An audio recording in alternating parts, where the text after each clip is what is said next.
on the Xbox 360 vegetable oil cool, which I'm actually going to be doing another one. Not an Xbox 360, but I'm going to be doing a PC vegetable cool because I haven't built one in a long time. So I'm going to show you the rest of this real quick because I got some pictures to take down Allentown. Some spots I'm looking at to put this screen at, and I want to run this past the mayor and say, hey, can we put this here? So let's see. Let's see if we can find this thing. Let's see. Xbox 360 vegetable cool console. No, of course I wouldn't find it there. Let's go find it over here in Google. Xbox 360 vegetable cool console. We should be the only one that pops up who's done this one. Let me see. Let me pull us up. So got tired of the red ring nightmare. Got tired of. I spent so much money on so many different versions on so many Xbox 360s. It was not even funny on what I paid for. I went out and bought the what was it called? They had the core, and I forgot what the other one was called. The arcade, and had the I bought the black version, which is the elite one they had, was supposed to have this frostbite chip that burnt out on me. I bought the Halo limited edition that had the terabyte of hard drive space, and I bought the Resident Evil, and all of them burnt out. So I got tired of it. And this is when people started taking the boxes apart.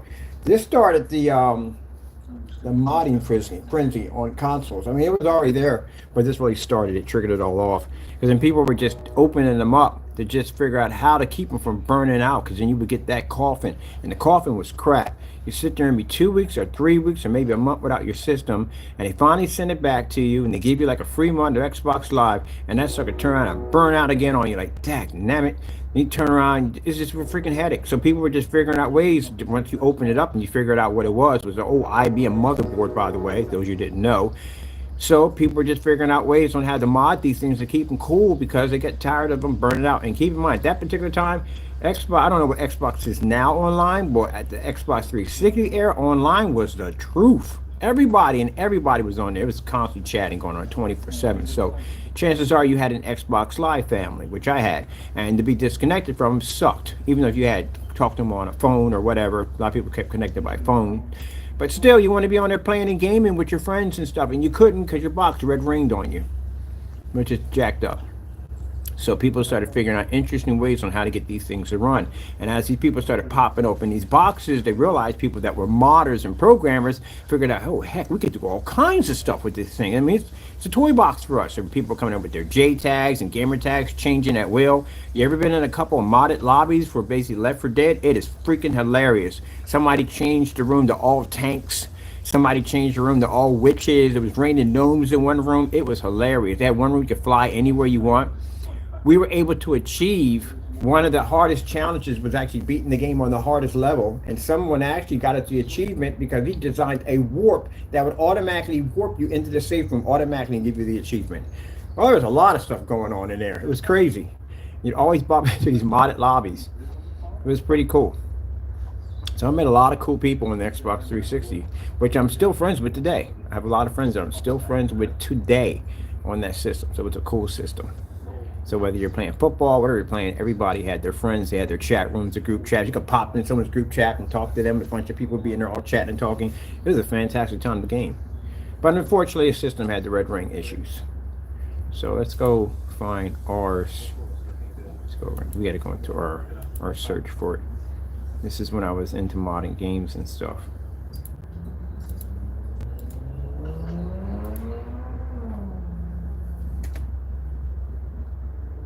So there it is right there. This is the vegetable oil cool Xbox 360 Slim.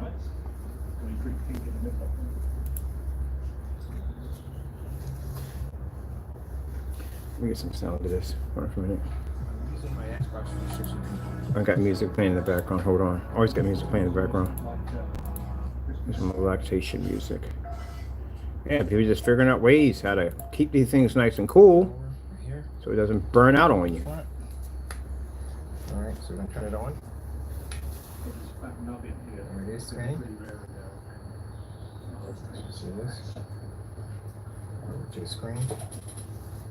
This is when I was renting the room. There it is. See? Took it apart, submerged the entire thing. Actually, just to submerge the motherboard and power supply was actually in vegetable oil. Could run perfectly fine. The optical drive and hard drive had to be separate. So since I had to pull the hard drive out of the case, I slid that into a case to keep it nice and cool. And that's where you had that 3.5 hard drive. You can actually just slide out the top and just put it back in. Especially if your system burned out, you can just take it and just put it back in. So there's my tag popping up. And it's working with no problem. Warrior. So can you submerge any games in the vegetable? Yeah, you know the benefits of vegetable oil? They don't overheat at all, period. And the CPUs don't generate enough power in order to be able to cook the system. Now you're running PC, you have to have liquid cooling system on the CPU because they will burn. You cook your own system with that. But other than that, but then again, thinking about it, because the Xbox, the PS5, I think they still have the 3080s in them, the RTX 3080s. They generate a lot of heat. But I've been playing it for 6 days and I haven't had any problems, no overheating issues, nothing. It runs perfectly, and I mean perfectly. If I had known this a long time ago, I would have dumped my last, I think, 13 Xbox 360s a long time ago. Now, I know what you guys are saying. 13 Xbox 360s that I purchased in time, sometimes back to back, because my systems were burning out left and right. Because then they found that there's certain games were causing the system to burn out that required a higher buffer rate. Like, you know, Dynasty Warrior would be one of them. Halo was another one. Gears of War would trigger it. Certain games would actually have high frame rates that would cause the system to heat up, would trigger off the red ring. And another thing too, I found out when I was taking apart my system, that I found out that the heat shields, why would you stick heat shields into the console system that's already having a problem? It's supposed to be to reflect heat. It was the dumbest thing I've ever seen in my entire life. Another thing they had in there, that basically the CPU wasn't exactly bolted down. Basically, it was on a spring system, and it was only being held by the thermal paste that was connected to the CPU. So keep in mind, as this board started to heat up, it would move. It would slowly warp, and which would basically cause the thermal paste that was very cheap become brittle, and this would basically pull away from the CPU. And since it had a spring locking system, they would lift, which would leave a little bit of friction between the CPU and the block itself, and would cause the system to burn out. Another problem they had was that the optical drive was sitting inches away from the GPU, and there wasn't enough air circulation. That's another thing that caused the system to burn out when your GPU was actually, you know, it was just buffering. It was working at the end of the day because of the constant frame rates that were popping up on the screen. Yeah, that's why your drive would go woo, with that funny sound. Yeah. As I learned about that stuff when I was taking them apart. Now, when I look at the PS5 has they didn't change it out, and it still has a 3080 in it. RTX, it doesn't have the proper cooling system to keep that thing cool. It really doesn't. They put that little fan inside of it. Are you kidding me? PCs that have freaking 3080s in them, and they have all kinds of cooling. 120 millimeter fans, 140s, liquid cooling system. There's a whole 9 yards rigged in them bad boys to keep them nice and cool. And you still put it into that like medium-sized ugly case. I think the case is disgusting. I don't like it. So I'm taking mine out and I'm putting mine, I think it's the V21 or the V21, your V21 case, and I'm putting a liquid cooling system in mine. Because the one thing I do like about the PS5, they did put in those 4 ports that will allow me to attach a liquid cooling system right on top of it. Somebody did one too already, and they put it in the same case I was just talking about. Liquid cooled PS5. Now people, everybody's going to stick many things into a case. But actually someone did this liquid cooling for a PS5. It's not the first prototype I've actually seen. When somebody in a whatchamacallit chat that did it, they actually pulled it off. And it's not hard to do. Because when taking it apart is easy. If you have the optical drive, I think it's going to be a bit of a headache because the optical drive has a lot of parts to it. But if you have the digital version, it's much easier. And the most important thing is that it has those 4 ports that will allow you to hook up the copper block that you're definitely going to need. I'm taking mine out of the case. I'm modding mine. So I'm definitely not going to have that case attached. I just don't like the case. It's ugly.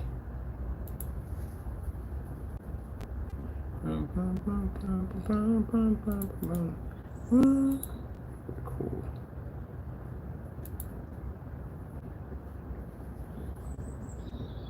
You're going to scrape off all the old thermal paste. They show you how to take one apart, clean all that down. I'm going to use high-end grade thermal paste for mine.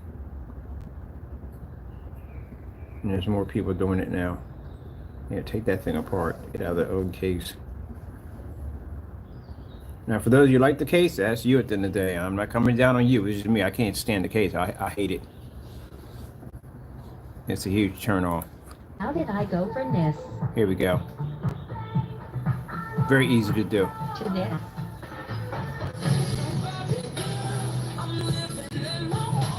How did I go from this? You liquid cooled that sucker. Because you see these ports right here? They're right there. Staring you right in the face. 1, 2, 3, 4. This is all you need to attach a copper block. All you got to do is just remove it, take the whole thing apart. It's very easy to take apart. Look, we even have the screws right here for the motherboard attachments inside of a micro case. So a micro ATX case, you can stick the sucker in it, it'll fit in there perfect. That's what it was using. So it even has the screws here to actually attach it to the case. But also too, like I said, you have those 4 holes right here and here. This is what I was looking for when I was looking at the motherboard. I was like, oh shoot, you can install one in. That's it. All you got to do is just scrape off that old thermal paste, clean it all down, make it look all nice on top of your CPU. Add in your new thermal paste, connect your copper block, make sure you're not wearing any sweaters or anything with no static charge. You're messing around, short out your board. And you basically just stick it down there, lock your screws in, and all you do is put your, his is different. He's running, his liquid cool system is a little different. So this is actually has the liquid that you can see bouncing back and forth. You can get ones that actually have the gel. The gel is actually like all in one. You can't daisy chain it. It's just basically going to have your radiator system, and it's going to actually connect from the radiator system to copper block, and then you're going to have your fan system at the top. That's pretty much all it's going to be. But his sucker has liquid running through, so basically he can actually run his through multiple applications. As he can run it through his RAM, he could run it through his hard drive. If he has the adapters, that'll fit it. But when you're running that kind of stuff through it, on top of that, you have to have these little spinners inside of it so you can keep the flow nice. And also, too, you have to put a chemical in it from time to time so corrosion doesn't build up in there. You don't have blockage. And on top of that, people worry about leakage, too. So he has one here. So the original fan they have on here is only taking up 2 screws. It's right here and here. That's all it's taking up. But once you take that off, you'll have these open. And you can just put that on. You're done. That's it.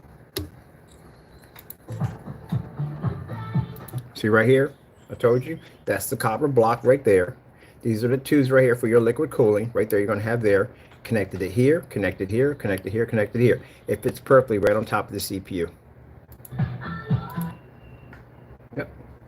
If you ever install one of these in, you know exactly what I'm talking about. But it's very easy to do. There, see? That's your reservoir system right there. Is your reservoir system. And you're going to have your radiator system. He should have somewhere up top or on the side. Yeah, right there. And if you want to speed up you're going to mod out your radiator system, it's pretty easy. Just go in and get better fans or better RPMs. And then you run a fan controller to speed up your RPMs. That's all you do.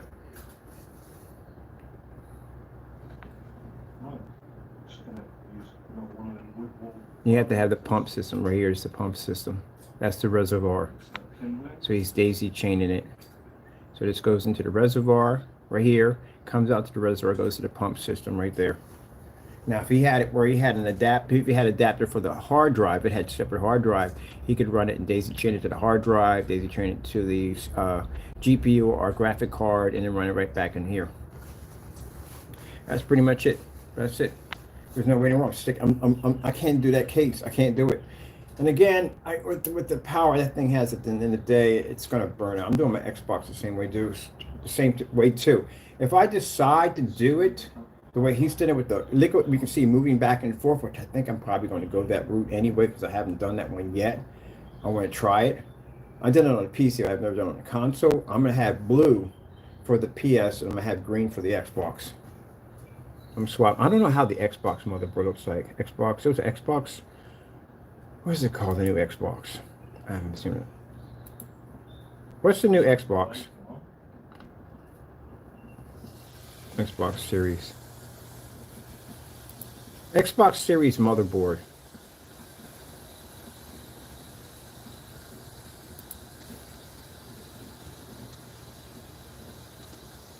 looking for.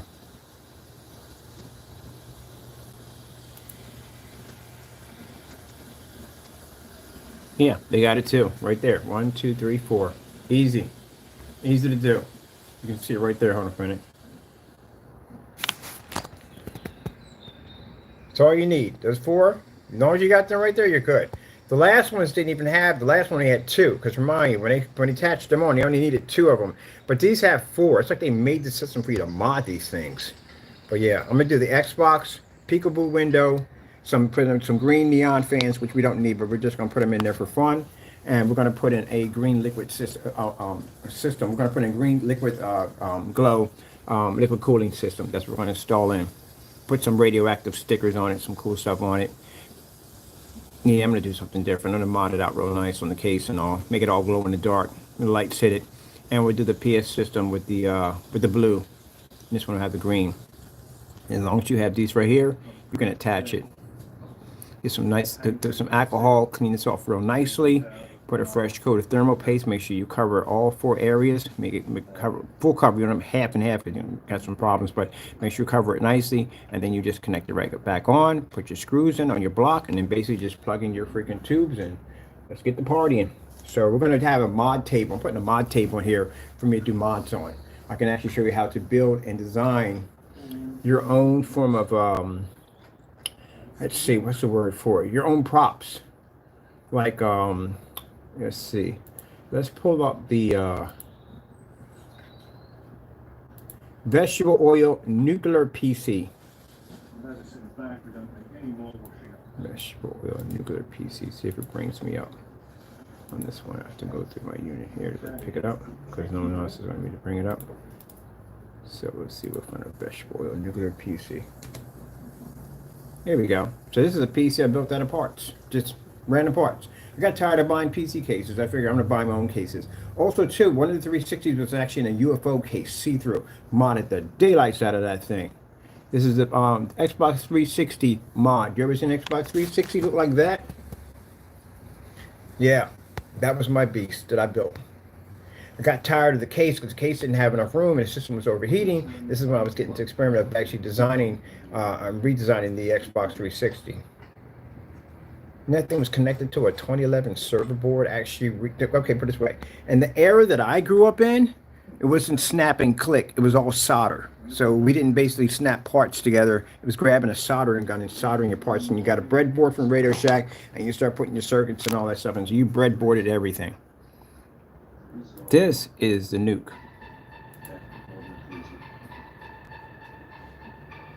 All that wiring, lots of wiring. I had LED lights running through my Xbox 360. I actually dropped a much bigger fan on it. My fan was a 140 millimeter fan. I had a kill switch on the side.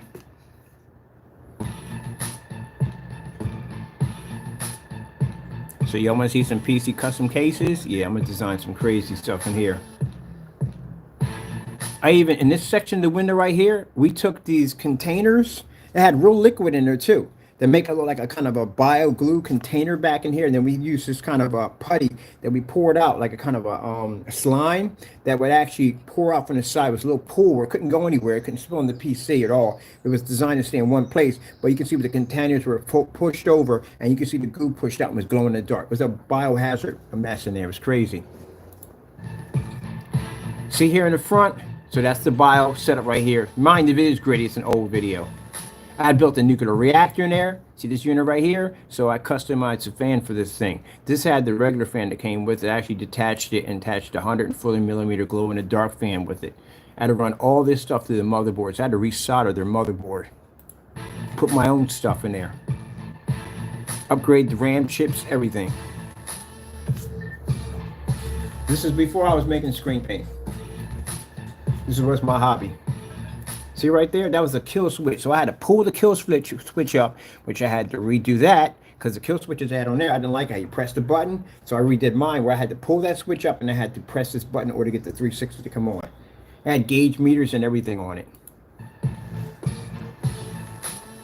That sucker was JTAG. So I can go and I can mask my gamer tag at will. I can change it in the middle of gameplay. Or I can make my account go completely ghost It's there, but it's not there. My avatars come up white. Nothing shows up on my account, nothing. I'm a computer. I can run all over online. You couldn't even figure out exactly who I was and where I was coming from.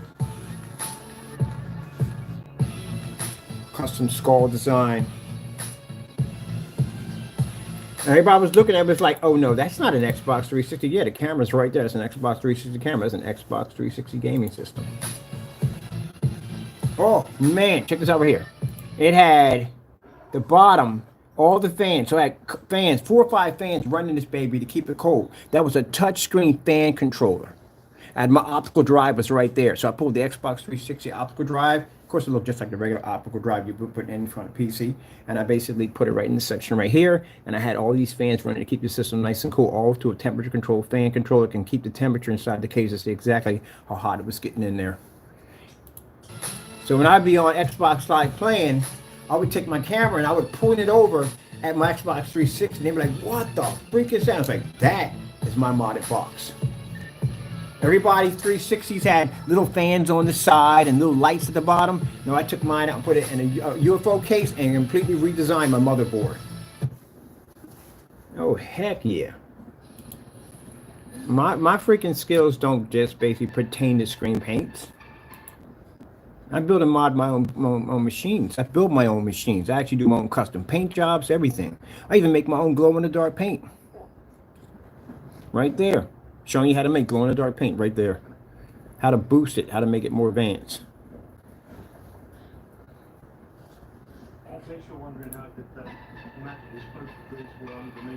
Oh, this was the build job on it. So I had to take pictures. See all that wiring in there? Tons of freaking wiring. Yeah, integrated the daylights out of that thing.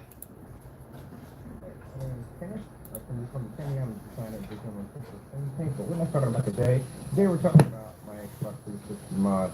I was asked if I could give a really detailed video on exactly the mod itself.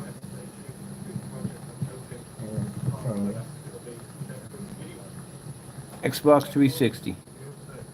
So imagine what I'm gonna do with the PS5 when I get my hands on it. That's why I'm not working with that dinky case. I'm sorry for those who like the case. I do apologize if you like it, but I hate the case. I think it's ugly. Particular mod. I want something that looks like a beast. You need a fan system running in there?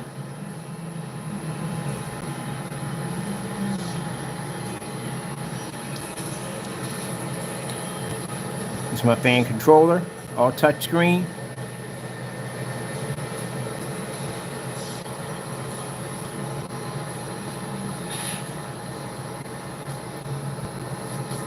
So I did that one, and I did a vegetable oil cool one.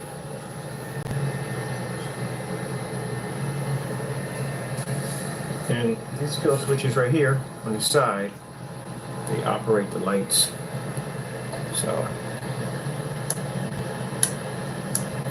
So all the lights in there were black lights, because basically they would generate a more higher and more advanced color, more green glow to it. Oh man, that thing was sick. I got so many friends with that freaking box. I take a pic, my camera, like, look, check this out. And they go, what the freaking? I'm like, yeah, that's my Xbox 360. Rebuilt the motherboard. The RAM wasn't high enough when it rebuilt. It was an IBM motherboard. When I popped it open, I was like, that's it? This is what we're working with? Oh, we can play with this all day. Yeah, we figured out what it was. We would have never popped one of these things open if it wasn't red ringing. If it wasn't red ringing, I would have had no business to go in there. But everybody was popping these things open like, wow, that's it. I'm going to ball with this thing. Yeah. I remember I was in the room. When I went in this room, I was playing something, and the girl was like, "Yeah, I'm going to report your." We get that all the time. I'm going to report your account. And basically, I went proxy server, and basically went offline. I was online, but everything went offline. I was there, but I wasn't there. I was masking my IP address. So this is a crazy paint job, the bio goo paint job. And here, look at this. Now come here, yank off the screws. See what it looks like on the inside. So you have to pull the screws out, pop the top. Ooh, I can remember where that fell. Completely rewired their motherboard. Right, so the wiring. Here's 2 canisters of nuclear waste. That's real liquid in there, real liquid. There's some of the corroded bio containers. All this stuff is made by buying stuff from Family Dollar. And then come back up. You go into thrift stores. So I would go to thrift stores and I would buy electronics and take them apart and rip them apart and actually basically repaint and redesign them. I actually do a video demonstration on how to make something look brand new, like it's been aging for centuries. I did a projector setup like that. Actually, did a projector, coded the way I wanted, and did a customized screen to match.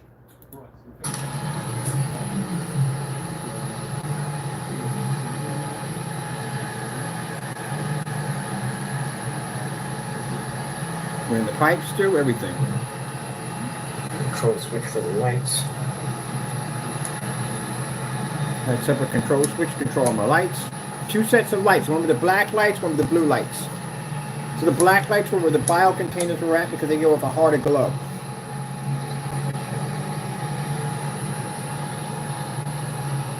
And it's wired into here. And I was going to be able to run dedicated power supply to there. Here's a up area.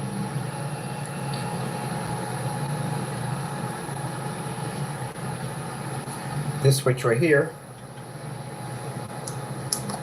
the bottom, controls these lights. So multiple switches to control lights at will. Let's see. Let's put the back on the side of this real quick. Sorry about that.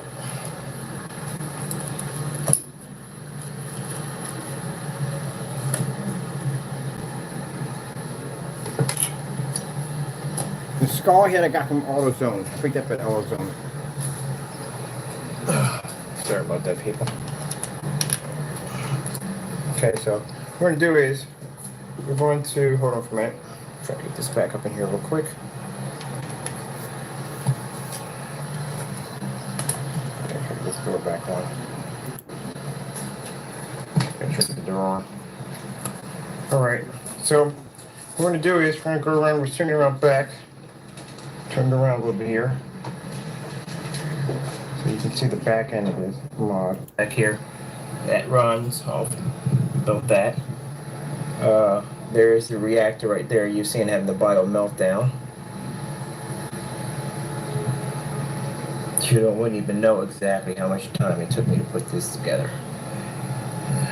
That's a ton of freaking wiring. You have to put it in a box that small. But yep, yeah, I got it done. That was fun. So I got a theme I'm gonna do for the PS5 and for the whatchamacallit. This is a total demonstration of how to age a product. Alright, so I'm shooting this video to show you guys exactly how you can now take anything on your computer or any object and make it look like it's rust corroded, like it's been sitting out in the rain for long periods of time. This is my power supply that I painted. It's for a theme on designing a nuclear vegetable cool PC tank. I'm actually building my own tank, and this is my my corroded looking power supply. This right here is my hard drive. I've got a hard drive fan here at the bottom where I built this out of a 120 millimeter fan, 140. This is the optical drive. You guys look at the front of this. So you can do this paint job in like no time at all. It only takes about a couple minutes to do it. Alright, so this right here, this is just a piece of, I guess, a old power supply cover, and I'm going to show you guys how to do this. This is all you need, this roller. This paint is really good. It's very cheap. You can get it at any hobby shop. I paid for about $46. You look green, and you need some gold. I'll write down exactly what you need at the bottom of the screen. And what you do is you're basically just taking a roller and you're just patting it on. That's all you're doing. You're just patting it on, patting it on, patting it on. Depending on how dark the surface may be or light it may be, you might want to pat it on until it disappears. Just keep patting it. So I'm putting some down here on this little sample piece right here. This is all you're doing. You're just basically just patting it. That's it. Just patting it on. That's it. And then just give it that look. Alright. Now, next thing you want to do is you take the roller, you turn it over here, and you take a little bit of the gold, and you put a little on the end of this. Right? Come over here, and you just pat it on.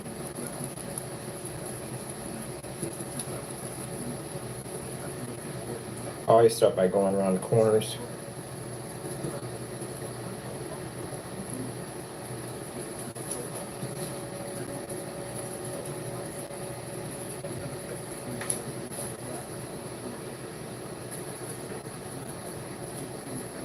You can roll your roller back and forth.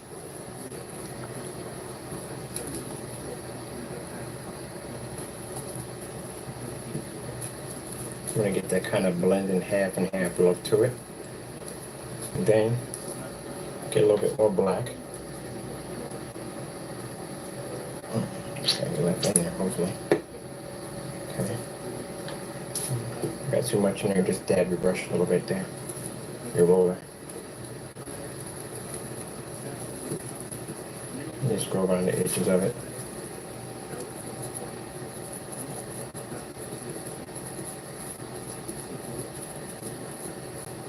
Just move your roller back and forth a little bit. Nice and light, nothing heavy.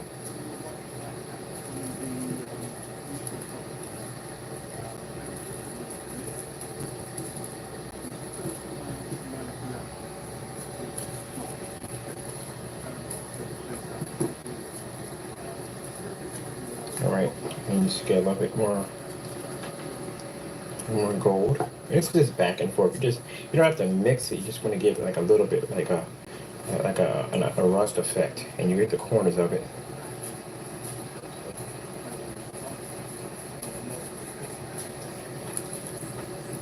So what we're going to do it here is when we get everything set up, we're going to teach you some stuff on how to basically mod gaming PCs, how to make all kinds of different form of props, everything.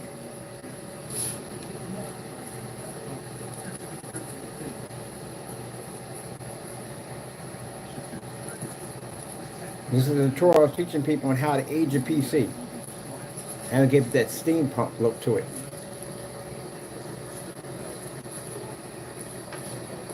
There you go. So you give it like a ouch. Sorry to hear that kind of walk backwards into something. But yeah, that's how you give it a kind of a rust effect to it. Here's one over here. And once it dries, it's really, really cool. It really is cool once it dries. And focus on the camera so I can have a bit here. There we go. Focus is back. So all you gotta do is just pat a little bit here and here, and that's it. And that's how you give your objects a corroded kind of rust look to it. Looks like it's been.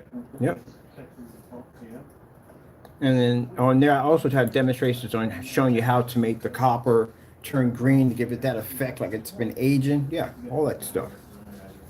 I took a post office box when we did the PC. I took a post office box and I made like a crack container. We had lights coming out of it, like there was liquid pouring out of it. It's like it's a very easy process to make your own props.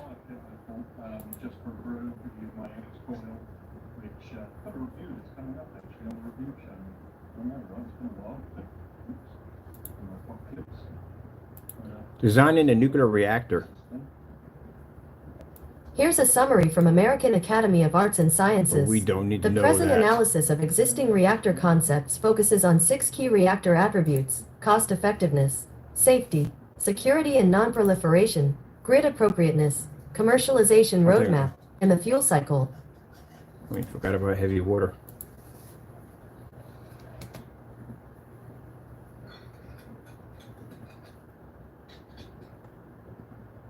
Let me find the mod on that one. I got to track these down. This one actually show people how to build their own nuclear reactor prop in a screen. Actually, that's the paint we had called Nuke. It was actually green. It was actually on this screen over here. There's a Wasteland screen paint we developed for gamers. Oh, shit, we got to bring some of this stuff back. There's an actual gaming screen paint with green. We got to bring some of this stuff back. Oh man, brain's ticking again. All right, we got the game Cyberpunk Gaming Garage. We're going to have to build a section in there. Basically, we have to build a website for this garage. We're going to have to build one. We need something where basically we can get tutorial videos and stuff like that. That's what we want to do for tutorial videos and stuff. Let me see if I can find the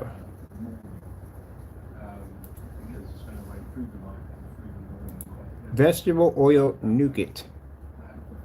Not nugget. Nougat. Really?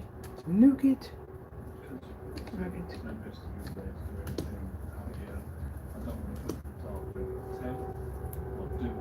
Can I get this please? So we can dig that one up. An ice boy.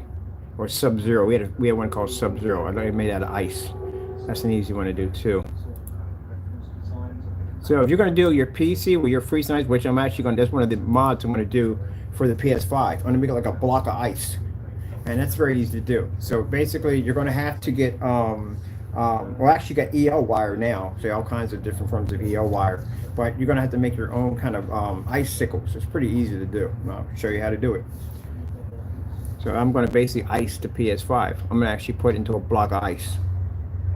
There's another cool trick you can do. If you spray the outside of the case with the, what did we use? Like, it's kind of like a silver kind of a paint. And you stick that in the refrigerator, it actually causes it to give it like a kind of a cracked ice effect. I found that out when I was actually coating a PC on a porch and it was cold outside and I was painting it all silver. And when I came outside, I had this kind of cracked effect to it. And I was like, ooh, that's interesting. So yeah.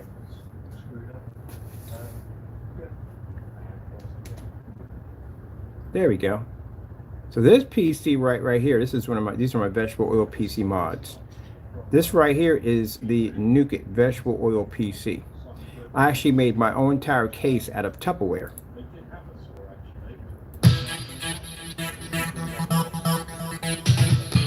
We used a basic Pentium 4 Hyper thread just to figure out having some fun. Nothing major. I'll show you how much work goes into design one of these things.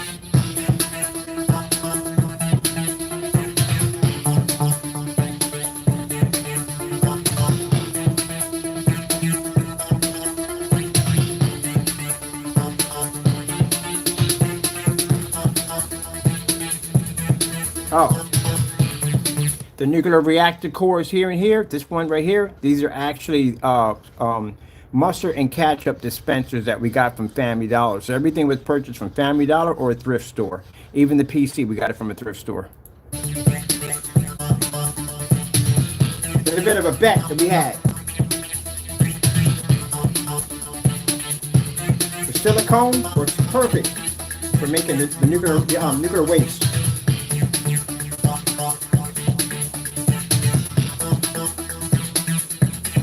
You see these? These are toilet paper rolls. You know, the ones they have for the dispenser to put your toilet paper on? That's what these are. Fantastic for making pipes.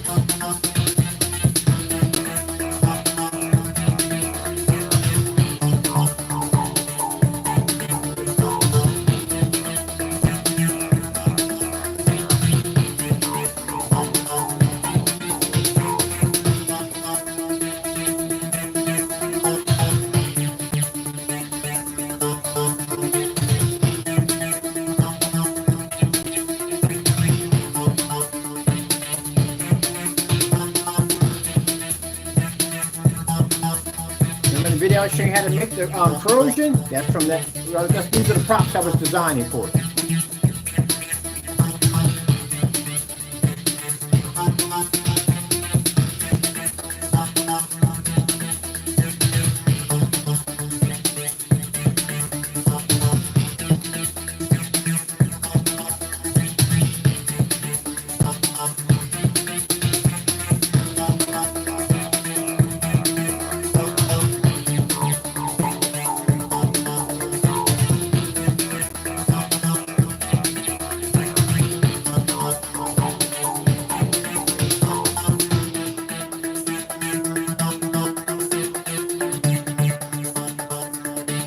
Running the operating system.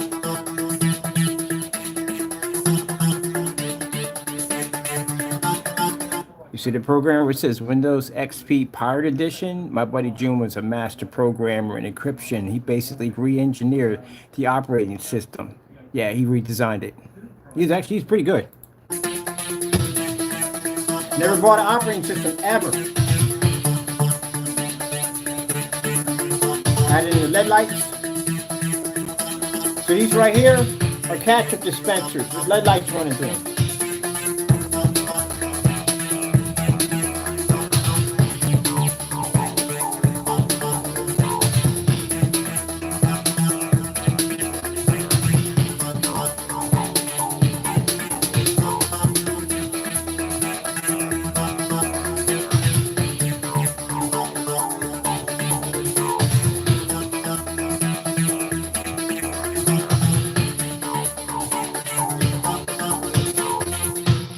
Yeah, that's some work that goes in to build one of those PCs. And that thing actually ran. It had actual vegetable oil in there. So this whole tank was filled with vegetable oil. This is the PC showing it's working right now. For you people on YouTube, I'm shooting this really cool video of my fish tank PC, which I designed. You guys can check it out. It took me a little over 2 months to build.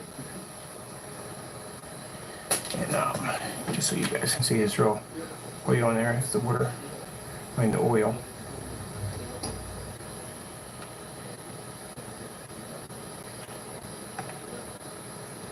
And there it is up on the computer. There's my my hack version of Windows XP, Pirate Edition. Arr. So yeah, built this in about 2 months, and I think a lot of people do fish tank PCs, but I want to do something a little different, something a little more challenging. So I designed a PC to look like a bio container, and you can look down here. You can see where the tube runs from here all the way up to the top to the bottom. Got a couple of bio containers here with a freaking pressure gauge, and the power supply is pretty interesting. I have a fan at the top and another fan at the bottom. It gives it a perfect circulation of the oil. And yeah, it was interesting and a pretty cool project to work on. Altogether, it took quite a bit to fill this thing up. Yeah, I remember that. Just some of the mods. It's one of my Ice Boy PC I designed. Ice Boy. And my Xbox 360 over here, but this right here, I love it. Sub-Zero Ice Boy. That was another one I built. That thing was sick. So this is what I'm going to do to the PS5, but I'm going to do a more advanced version to the PS5 system. We ran cameras under vegetable oil. Can you run a webcam under submerged? Yeah, you can actually. Literally can run a webcam underwater. Oh, yes, this is right here. Yeah, I forgot about these. This right here. This is actually how to design eerie, like a real eerie kind of haunted kind of display. Check this thing out.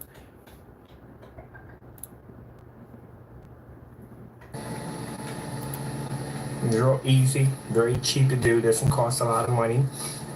It's and it looks extremely cool, especially. I was designing this case that was designed to be like a haunted case. Had flashing strobe lights in the back. It was creepy, and this is one of the things we had to design for the background to have. This is all catch-up. This is a catch-up dispenser. This is what it is, really is. And yeah, had to get that eerie kind of glow to it and get that light flashing in the background. Oh man, I love this stuff, man.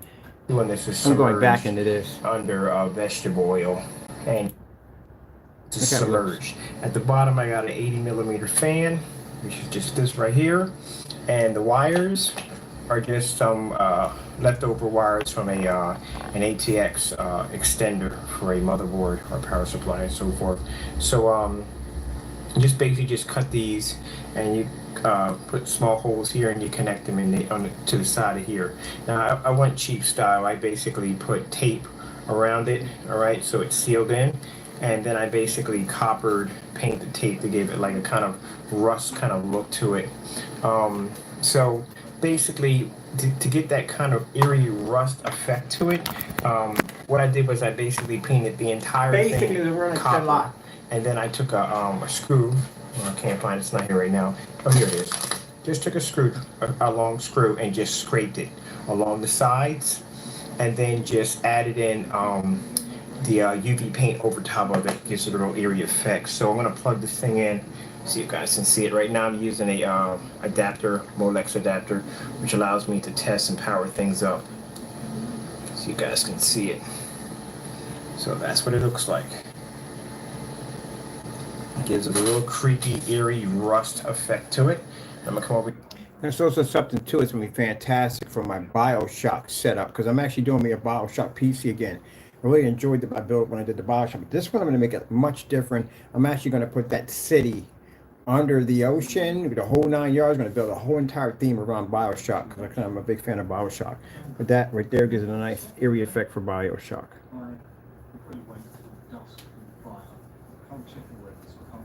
But this stuff is easy to make. Very easy props to make for your PC.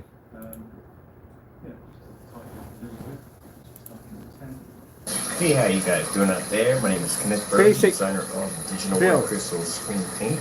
And one of the things I like to do on my off time or pastime, besides designing HU screen paint, is building really cool computers. So what you're seeing here is, hold on, let me bring the get this back a little further here. All right, so what you're seeing here is, this is my vegetable oil submerged PC tank. And I know you guys have seen this one has all, the speakers. This one's a little different. Actually, touch fan control. Fancy touch fan control for speeding up my controller. And there's the button, the kill switch to turn it on and off. There's the power supply, there's a RAM back there. On the D4K crystal onyx screen paint. A little fish tank up there, neon lights around it. And that's kind of freaking cool. So right here, this is going to be my media player for all my movies and stuff like that. I'm going to be watching on this little unit right here. And as for my gaming, let's go over to my PC. Yeah, that's my motherboard. Steam Boy. This is my Steam Boy. My gaming system right here. That machine right there would crush your... That thing was freaking insane. It took me about a year to put that thing together. That was an insane build right there. So I wanted a steampunk PC. That thing had 2 sets of touch fan controllers, LCD display, we can display whatever I want on a little keyboard at the bottom. It had temperature gauge in it, had a liquid cooling system attached to it. This thing was a beast. This is my baby. I love this machine. It took me like 6 months and $6,000 to build this machine, but it was so worth it. 6 months? Yeah, about around 6 months. All right, so let's go back over to the other item right here. All right, so pretty much that's basically about it. I got a little more work to do on it, but other than that, it's working out just fantastic. That's about it. Well, I hope you guys enjoyed this. That was nice. Oh, we got Ice Boy on here. Where's Ice Boy at? Let me see. Oh, that's when we put the hours. The most craziest day of my life. So the guy was like, you know, you can pour like, the guy was telling me about the vegetable cool PCs that you can do. And man, that day I bought the vegetable oil and I was pouring it on the power supply while I was still on. I was like, I'm going to die. I'm definitely going to die. My buddy was behind me laughing and said, like, what you doing? Trying to kill yourself? And I was like, no, I'm trying to test this theory to see if it actually works. Like, if I die, like, you know, you can have all my stuff. No, he said that. He said, you die, can I have all your stuff? And I was like, might as well. Like, I was terrified because it had to be plugged in while I was pouring this stuff on it. And I was like, I'm going to die. I'm definitely going to die. And then what made it even worse, I had to stick my hand in it even when the power was on because they said you can't get electrocuted. And I said, let's test this theory. So as this thing is filled with vegetable oil and the power supply is on, I stick my hand in there, nothing happened. So it's interesting they can carry a current on the vegetable and you can't be electrocuted, which I find that interesting. That's why I was so fascinated by the liquid cool PCs. Oh, this is my full setup right here. This is when I finished my gaming PC. I built the gaming PC and I built the server. So that's my server. That's Steam Boy.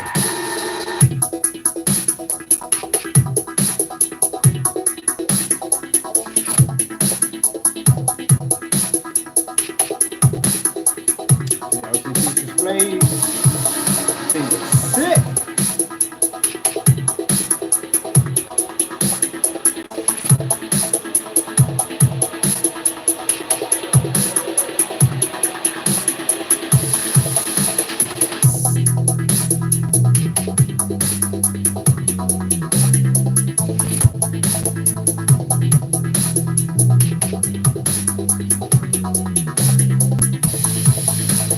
You know what's interesting on installing this unit to keep it from basically giving off electric charge and shorting out your motherboard? It's a very interesting process to keep that from happening. I'll teach you that one. How to run electricity through a case and make it look realistic without shorting out your equipment.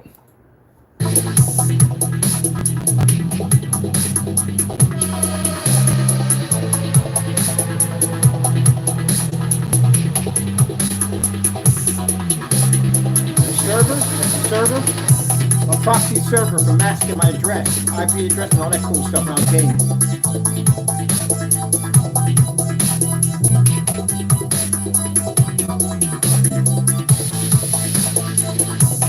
And you want to hear something interesting? I never went to school for any of this stuff at all, period. This is all God's given gift. Never went to school for any of this at all, period.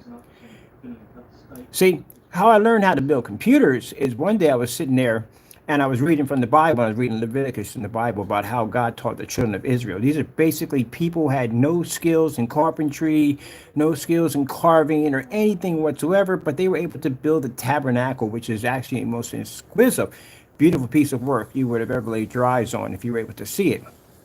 But anyway, for that split second, I had a thought, like we would have like something we would call it clear conscience of thought, where basically I thought to myself, if God could give man the ability, the knowledge to be able to design something that beautiful, there is nothing that he can allow man to be able to do if man just believes in God.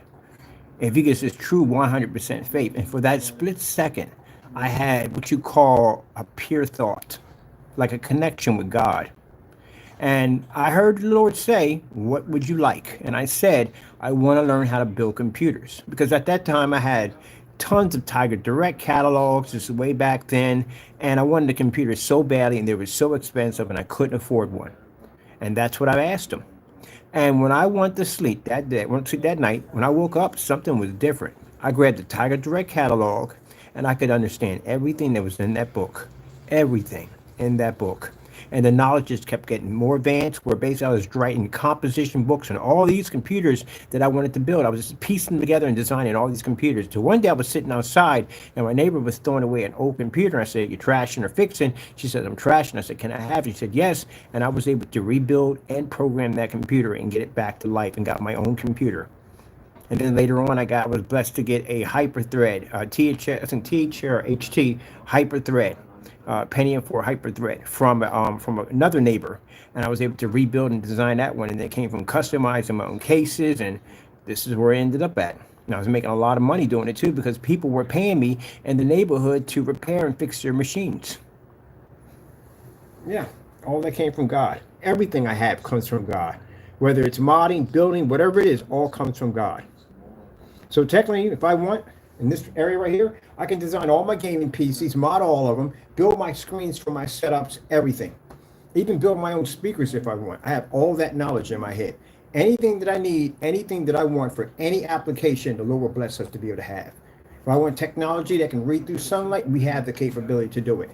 Anything we want. And right now I'm studying water filtration systems, hydroelectric energy, and all that. Yeah. Didn't have those at the time when I was coming up. They considered me to be a slow kid. Yeah.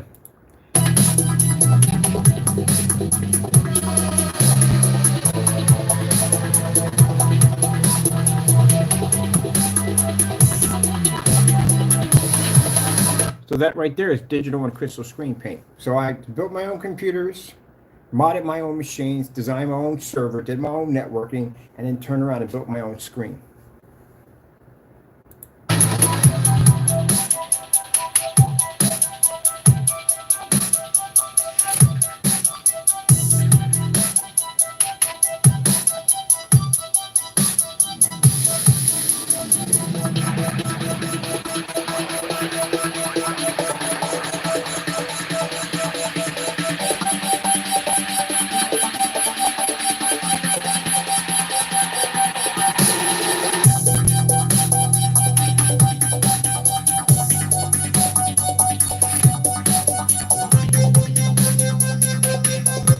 And really, now in this era, with my technology being far more advanced than what we have now, what I know in computers is far more advanced, everything has been upgraded. Anything that I go back into is automatically upgraded in my head that fast, that quick. And really, people at the end of the day, you want to challenge me at the end of the day? Are you kidding me? Whatever.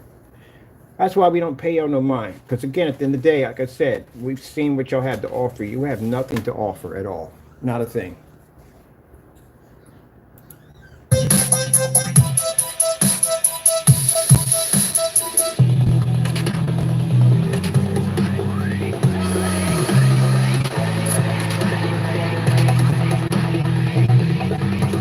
Mind you, that's not a 4K projector, because 4K projectors didn't exist at that particular time. If they did, they were too expensive for the consumer. That's a 720p projector that's running right now on a digital and crystal screen, man, a great product. That's how we ended up getting that contract overseas.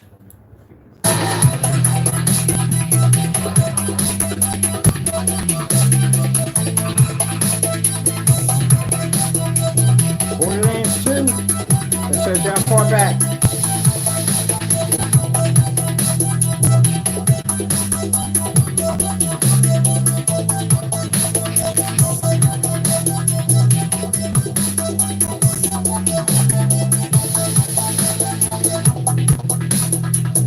Now, question, where were the rest of you guys that basically that were slamming me at the end of the day? Where were you at? Oh, you didn't exist. Because again, we were developing stuff long before you ever existed on YouTube. You weren't even heard of at all, period. You didn't exist. This is the era when I was actually modding, designing PCs, and building my own proxy servers and all that other cool stuff, networking, gaming, all that crazy stuff at the day. Where were you? You weren't nowhere to be found. So you don't know me at all, period. You don't know nothing about me at all. If you knew me, you would know about my programming era, where I basically was doing a lot of demonstrations. Before I got into screen paints, I was doing tutorials on basically doing PC mods.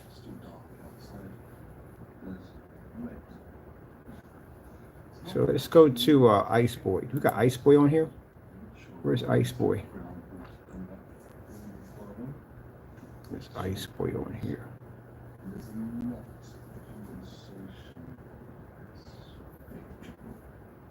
Oh man, it just did the red ring. Boy, it ticked me off on that day, man. I came in. Oh, this is where I built a PC fan out of PC bands. Really made out of cardboard for fun. This kind of stuff I did just to play around. Hello to all you YouTubers out there. I'm Lost Sand God, and this right here is my fan, which is done. May it rest in peace. I've had it for quite some time. As you can see, it looks a little ghetto. Yeah, so basically I need a new fan, as you can see. Now, I could buy one, but yeah, I'd rather build it because, you know, building is really cool. And I could go air conditioning, but here's the problem. I had a car accident about 2 years ago, and I have nerve issues that basically do not do well in really cold climate areas. So yeah, that doesn't work for me. I have to go fan only. So this is what I built. This right here is my cardboard fan. I've seen some pretty cool stuff on the internet. People had cardboard PCs, cardboard dollhouses, and one guy even made a cardboard bike, which I thought was freaking awesome. So, you know, I'm not that well in engineering, but, you know, what I do, it makes do. So this is my cardboard fan. It gives off a great deal of air, it really does. I'm using 220 millimeter fans, and right here I have the built-in fan controller, which my speed, because with fans, you know, you have to have highs and lows. That's, you know, fans have that. Let me show you the backup. So yeah, I built that. I had a spare parts sitting around because I always had computer parts laying all over the place because I was constantly building machines. So I made my own fans. And now, since I saw that, I'm gonna have to build one now. I want one of these. I'm gonna build again. I'm gonna build another one of these. We're gonna do something different. Oh, see, I can go back and look at my old stuff and just look at some of the cool stuff I was making back then. Yeah, the cardboard fan. It was fantastic to have on your desk and was cheap, very cheap to design. It was actually running through a Molex adapter. So a Molex adapter allows you to run PC parts without running it through a motherboard. And that's how I was running. I used a Molex Y adapter to run the two fans. Actually, your Y adapter that had to be connected to, actually two Y adapters because I had the daisy chain. I had to get three of them out because one had to plug into the fan controller. But yeah, made my own fan. I'm going to design one for myself now. I literally forgot about this thing. I really got to go back to my old videos.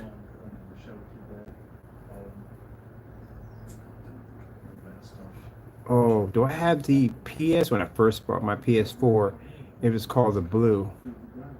No, no, it was when I put the pre-order. This is when the PS4 I have on the ground. This is when they were hot and they were pre-ordering them like crazy. This is outdoor screen paint we designed by Digital and Crystal Screen Paint. This is Xbox Live memberships. Wow, man, yeah, this is going way, way, way back. My toy collections. I have these in storage. These are my toy collections. Some of the stuff I was showing off. Hello to all you YouTubers out there. This is Kenneth, or you can call me Lost Sand God. Either way, you know, it's all me. Well, basically, I'm a bit of a vintage toy collector. I love trying to find vintage toys in some of the oddest and strangest places and get a real deal, a good deal for them. So this is some of the items that I found: G.I. Joe, Transformers, and some other things that are freaking cool. So this is what I found today on my journey. I found a space pet. I've wanted one of these since I was a freaking kid. And a space pet. I still have this thing in my storage unit. You know how old these things are? I wanted one of these when I was a kid. My mother didn't have the money, and I literally found this thing in a box, mint condition, never touched. Yeah, I have one. Yeah, man. Look at this. Firebird, remote control cars. The game Frogger, the board game. I have this. I have Frogger, the board game, Mario Brothers. I have a bunch of these right here. Or I'm bringing all my gaming boards in here. I'm definitely bringing my gaming boards in here. All right, I got to charge my phone. I want to get some pictures of Allentown today. I'm going to get out today. Probably go chill out with my family, with them.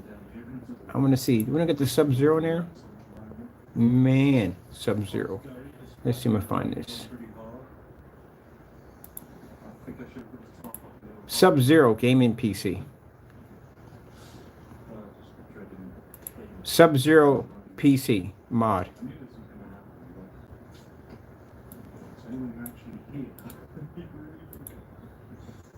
See if I can find my Sub-Zero, my Ice Boy Sub-Zero. Let's see if I can find that one. That was made out of all Tupperware. I love that. I'm gonna bring some of my vintage toys up here. Let me see.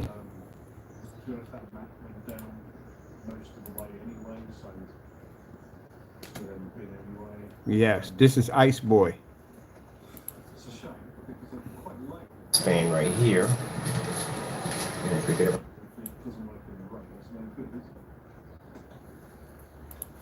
Hey, for those of you who know my voice, I'm a designer of digital and crystal screen paint, but we're not talking about the paint today. I'm showing you my modded PC. I was supposed to show this off about a couple of months ago, but I got kind of caught up in my business, so here it is. This is my PC frozen mod. Design look like it's cased in ice.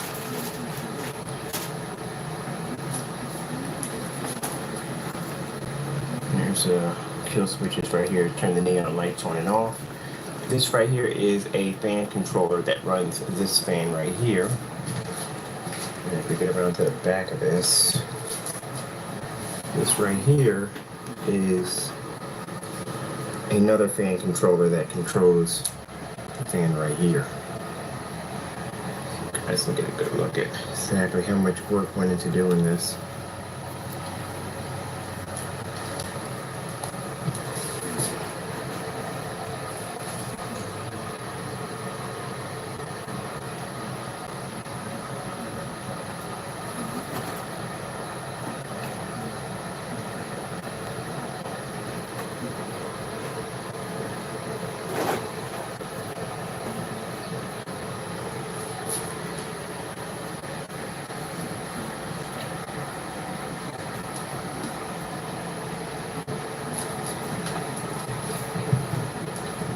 Sorry about that noise in the background. That's my fan running right now.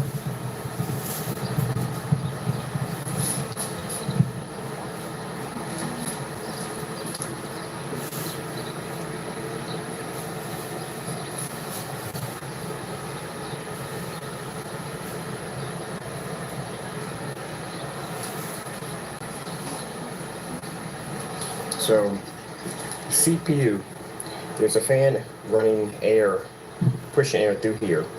It pushes air right here through the CPU fan, and this air right here pulls it out completely, and that allows the CPU to stay cool, extremely cool. This right here is a 4 gig video card.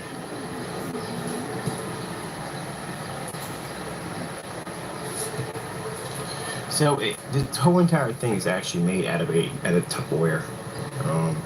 The storage containers that you buy, and that's actually what it's made out of.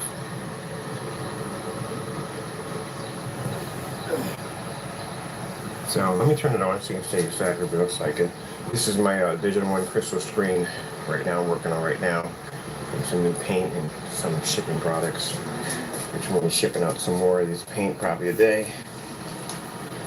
And so I'll turn it on. So it's a kill switch right here. So the kill switches, you got to put in yourself.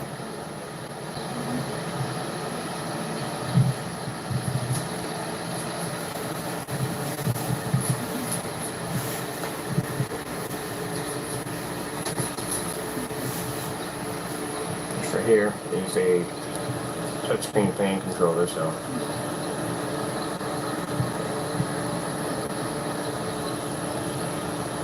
fans from here. Tray right here, this case of ice. Keep getting hit moving disc on this thing. Oh man, I don't even use disc anymore. These right here, like I said, they control the fans here. Get them up. Crank them up.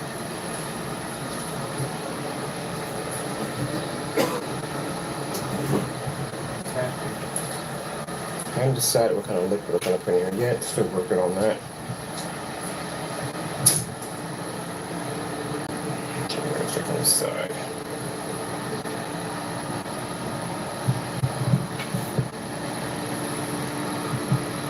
I call this one the ice box. I haven't decided whether or not I'm going to sell these or not. I haven't got around to it. I get some time, but I don't know.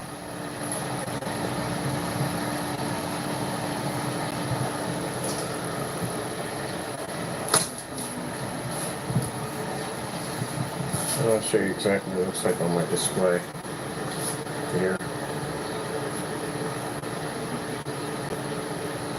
This is my display.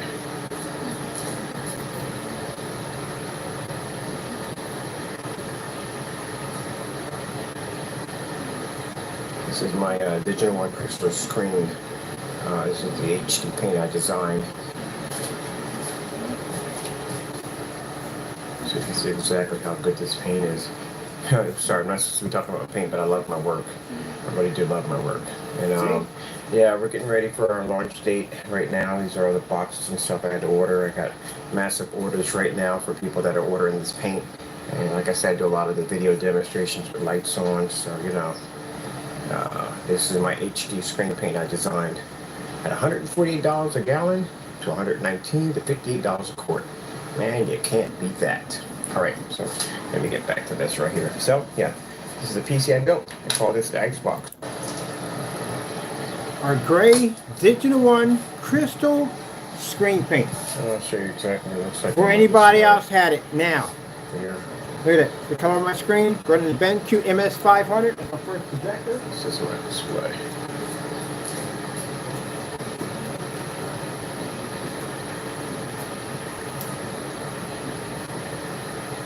This is my Digital One crystal screen. This is the HD paint I designed. So you can see exactly how good this paint is. Sorry, I'm not supposed to be talking about paint, but I love my work. I really do love my work. And yeah, we're getting ready for our launch date right now. These are all the boxes and stuff I had to order. I got massive orders right now for people that are ordering this paint. And like I said, I do a lot of the video demonstrations with lights on, so you know. This is my HD screen paint I designed at $148 a gallon to $119 to $58 a quart. Man, you can't beat that. Alright, so let me get back to this right here. So, yeah, this is the PC I built. I call this the Icebox. So, hey, I'm Kenneth from Digital One Crystal Screen Paint. Sorry about the snap in the back. Thank you for watching.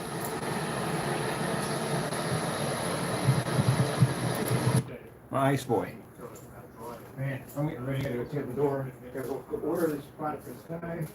What am I looking for here? Got it down. Use the electric chainsaw for that. We've got the maximum you can do with that sort of thing. Yeah, so this is going to be our firewood. We'll use this to batch it's gone and use hand tools.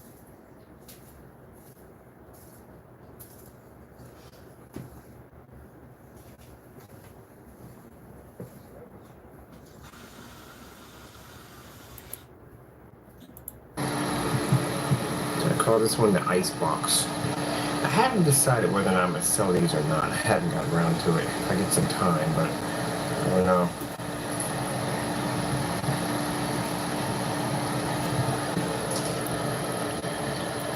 I got offers to sell these things when I was designing them. It's a mod.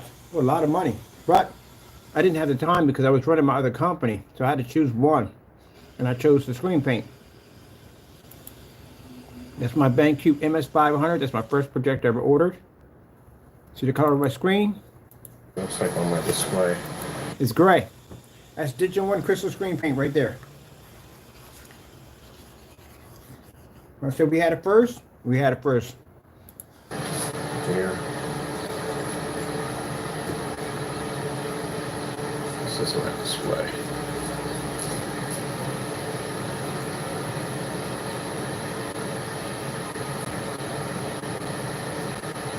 This is my Digital One crystal screen. This is the HD paint I designed. So you can see exactly how good this paint is. Sorry, I'm not supposed to be talking about paint, but I love my work. I really do love my work. And yeah, we're getting ready for our launch date right now. These are all the boxes and stuff I had to order. I got massive orders right now for people that are ordering this paint. So where were you guys? I can go back to my archives 10 years back. Where were you? You didn't exist. We did. There's no mention of you anywhere in any of my archives past a certain time period. You didn't exist. Like I said, I do a lot of the video demonstrations with lights on, so you know, this is my HD screen paint I designed at $148 a gallon to $119 to $58 a quart. And you see in my environment, beat that. No dark environments, no pockets, no corners, none of that. That's why we got picked up. Because I had lights there, I had lights over the ceiling, very well lit area. I had my BenQ projector, which was a 720p projector, 600 by 800 red SVGA. Not a 4K projector, not a $500,000, not a $2 million to 1 projector, no tri-laser, none of that nonsense. 600 by 800, 720p. That's what I was running on a gray screen paint in an environment that's far brighter than what you see in demonstrations now. That's why we got picked up and got the contract. I oversee. All right, so let me get back to this right here. So yeah, this is the PC I built. I call this the ice box. So hey, I'm Kenneth from Digital One Crystal Screen Paint. Sorry about the snap in the back. Thank you for watching.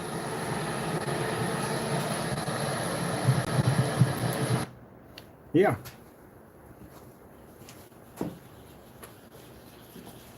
That's why we landed the contract overseas. They saw it demonstrate. He had all his lights on.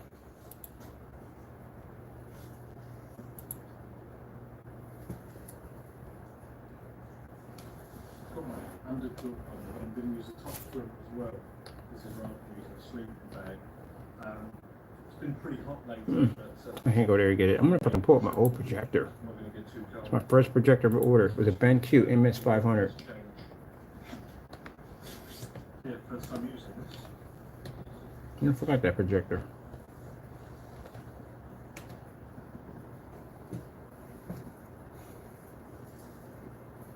Connect.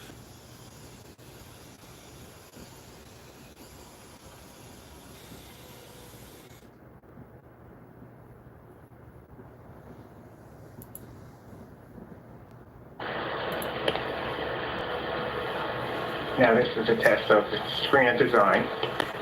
As you can see the border right there. That's the screen right there.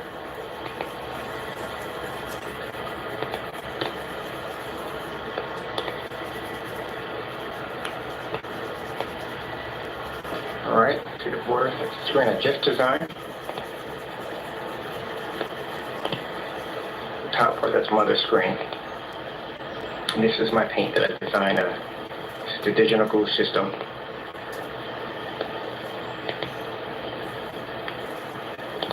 Digital glue system. Because everybody was calling us a glue screen at the time. So you can see how good it is. So the big screen we have behind it is our screen we painted. This right here is the screens that you get over at Home Depot. These are the vinyl screens that they have for windows and stuff. So we converted that into a projection screen and showed that it does match. The vinyl will match the canvas. They'll basically match. So this is our product way back when we first started off. And paint on any surface, I don't care what color it is, and it'll still come out excellent in HD.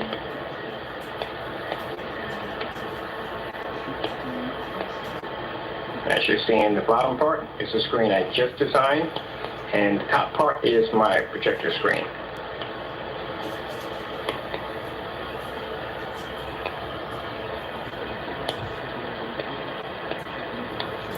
No, the only difference now, what you see now with gray paints, and now more higher and advanced projectors, that's all. That's all you really see. Other than that, it's really nothing special. If you're all black, purple, orange, green, whatever, you use this paint system on here, and Now, see, now that I developed black technology, I see the flaws right here. Because it's not picking up a contrast level at all. This is supposed to be jet black. So I can see that in my own technology and go back. you'll get a perfect screen every time. And that's my demonstration. Well, you'll be hearing soon. Hopefully, I'll have the paint out this summer, but time will tell. All right, you happy, everyone? Glad you enjoyed the video. We didn't even launch this site to paint it. These are the first promo demonstrations. So I can go back to my first promo demonstrations when I first started developing gray screen paint. That's why I said the stuff that they have now is outdated. That stuff is old. We don't even make that anymore. Actually, we give it away for free. We show you how to make that product for free. It's old technology. It's not even worth anything anymore. We can't even use it.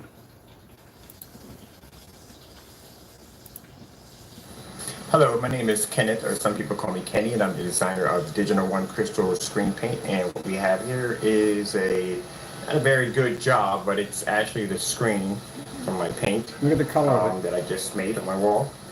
This right here is the paint right here. This is Digital Screen Paint. And over here we have my projector, which is a BenQ MS500. My video games. I like video games. All right, so the reason why I designed this paint was because when I first bought my projector, as I said many times, the paint was extremely expensive. Some places it was $190 a gallon, and I wanted true HD gray. So when I try to get a thick screen or regular projector screen that was in gray, well, we all know what those cost way too much money. So I have a couple here I designed for myself. And there's one on the floor. It's a prototype that's being tested out, something new, and there's a couple more prototypes on the wall I'm actually designing. So when I got into this, it wasn't basically to make a lot of money. It was because I was sick and tired of these major corporations charging all this money for this paint. You know, gamers, people like to watch a lot of movies or whatever you like to do on your screen. You know what I mean? You have to settle with the bed sheets, or, you know what I mean, or the white wall, you know what I mean? That. Now, remember what I just said? Because I don't want people to spend a lot of money. So if anyone looks at our technology now and say, hey, but you charge all this money, our technology takes out $5,000 screens. There's no company right now on the planet that can match any of our demonstrations, not one.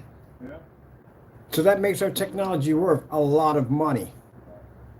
So even with the technology we have now, that's far more advanced than we had back then, that technology at that particular time could take out the older technology, and the stuff we have now, we still don't even charge. Like I said, I got a high-end certified sample sheet behind us that's worth thousands and thousands of dollars. We can take out any gunmetal technology we want with our technology. You have now technology that will allow you to be able to take a screen and make it look just like a TV. Set it up against your windows and watch sunlight filter through. Display off your ceilings and floors at will. Even have massive monster screens display beautiful images that look like giant OLED screens. And yet our technology is way below everybody else's when it comes to price. So we've always had that goal since day one. If I wanted to sell out people, it'd be so easy for me to do. It's not even funny. But that wasn't our purpose. This was our goal when we started off. Our goal wasn't about these jokers at the end of the day that try to tear down what I build. It wasn't about them. It was about big industry companies. That's what it was about from day one. These guys just happen to pop up, and they're upset and angry, and they're jealous of what we do. And that's why they ended up in the situation they're in. This is why we're going in the situation we are. We're basically donating our screen to getting our technology to the next level. Nonsense. That's how it started. The paint and screens are way too much money. So Lord bless, and I'm a Christian.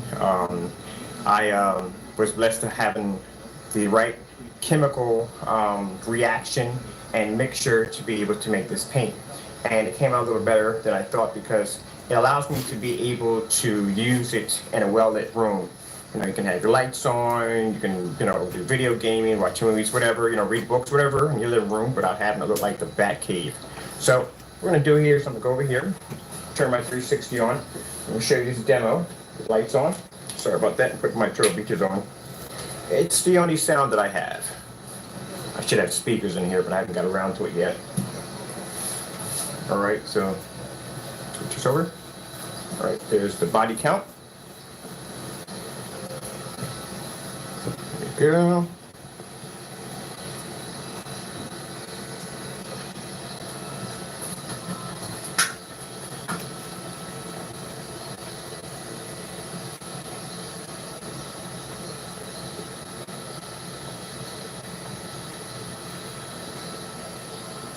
Sorry, it took a little longer than I thought.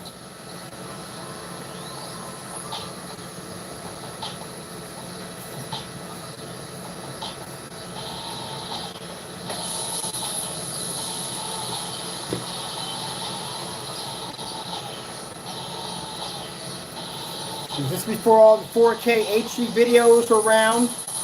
The OLED didn't even exist. Highest projector was 1080p. If you have one, the money to get one.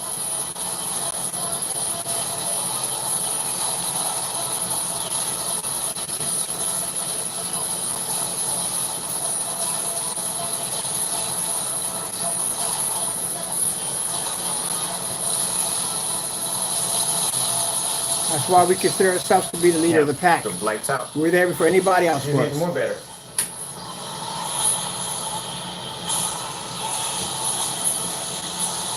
So what you're seeing coming from screen paint today is the projector, not the screen. If we had 4K back then, we had the same image they have now. We didn't have it back then.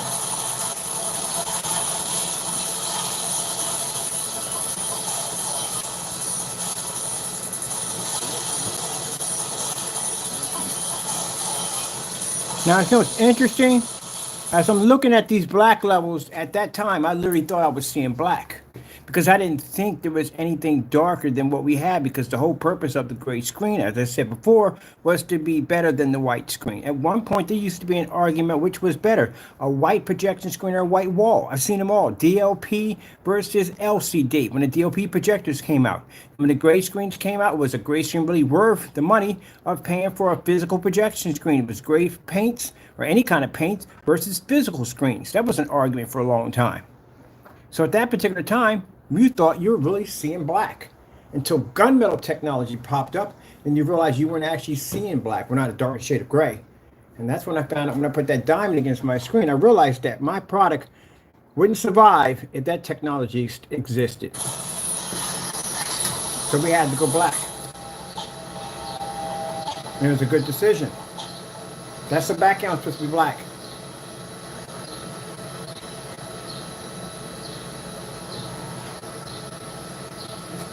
Now the cheat you see today in projection screens is now, it's the same paint.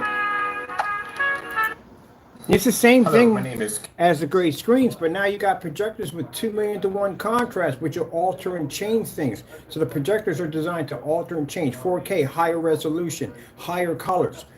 It just changes the gray screen. But at the end of the day, if you use any other projector under that, you're going to get that at the end of the day. You're not going to be able to pick up all of that at the end of the day. Yeah, that's what I'm telling you. At the end of the day, there's no difference in the gray screen. It always was and always was what it is and what it will be. There's no difference in it whatsoever. And this demonstration is from 11 years ago. See, it still has our digital crystal screen paint, all that right there. Then we switched it over, gave the new one for a digital one. Yes, all digital one. Yep. So you guys have an outdated product. That's what you have on your wall. So I can go back and show you our digital one way, way, way back when we first started. This website doesn't even exist anymore. None of it exists anymore. It's outdated.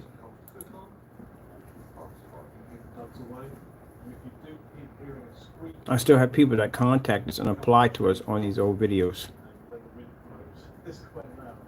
That should be very interesting in the night. Ricky said, Well, it's old technology. yeah, We don't bother with it anymore. timber part. We moved on to bigger things. Anyway, hope you liked the video demonstration on Cyber Garage. Bam. Got a chance to go back and show some of our blasts from our past, from our old screen paints, the BenQ MS500.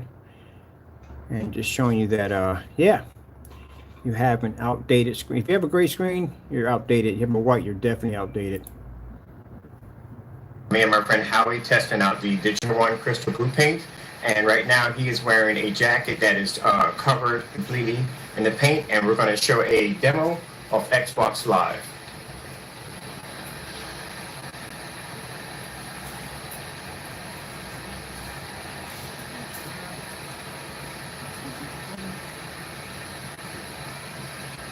So this demonstration was done because at this particular time, it was that you had to paint it to a wall and a wall only. You couldn't paint it on fabric. That was one of the topics we had in a lot of forum sites, because you couldn't paint it on fabric. It wouldn't work.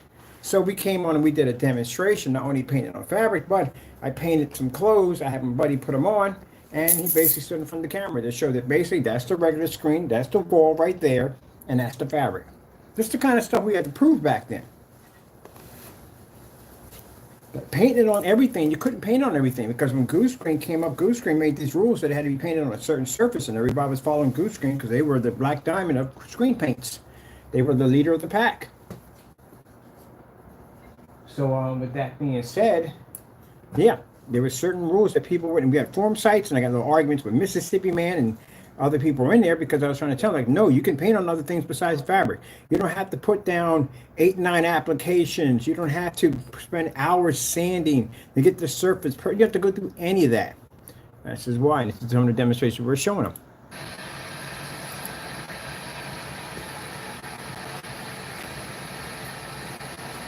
Now, the stuff you see in demonstrations now today of them saying that you can paint it on drywall, we did that already. Fabric, we did that already. We did that years ago. Everything they're doing now, we did it already.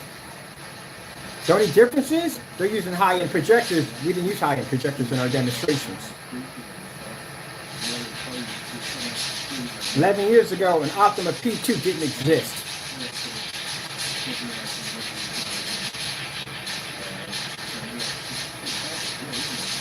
So if we were all these things, where were you?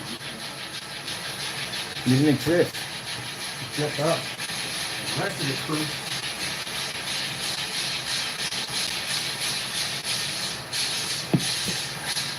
Look at that. Bam! That is sick, ain't it?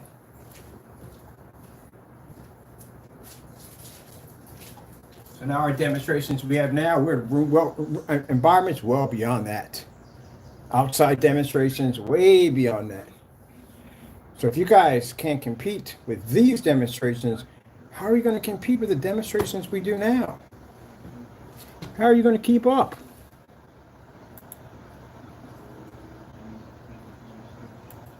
Outside ambient light rejection technology.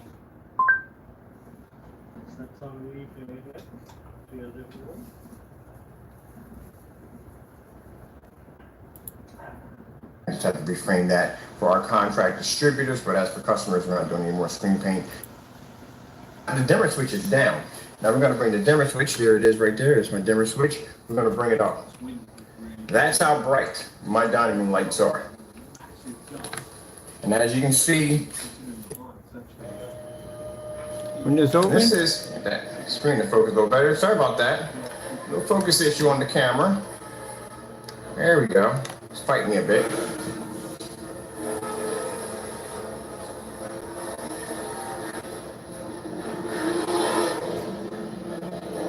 See, the biggest problem that a gray screen has now is that they do demonstrations with a lot of color. And not everybody's going to watch color. Contrast is literally embedded in everything you watch. So what if you have to watch something like Batman or something with a heavy contrast level? Gaming, Call of Duty has a lot of heavy contrast levels. They do a lot of night missions in there. How is that going to work on a, you can't pick it up. It's not going to see it, and you're going to have to spend money to fix the problem.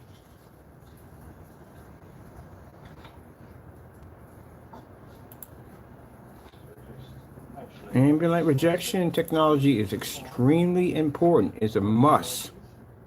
If you don't have it, your products don't work because you'll be stuck in environments like that.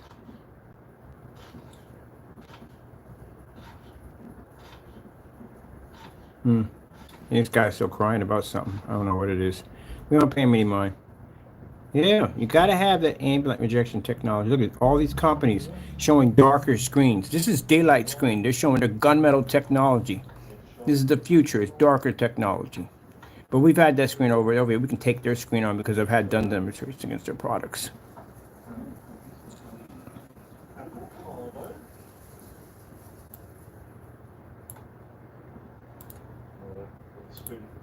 Let's go play in our circle.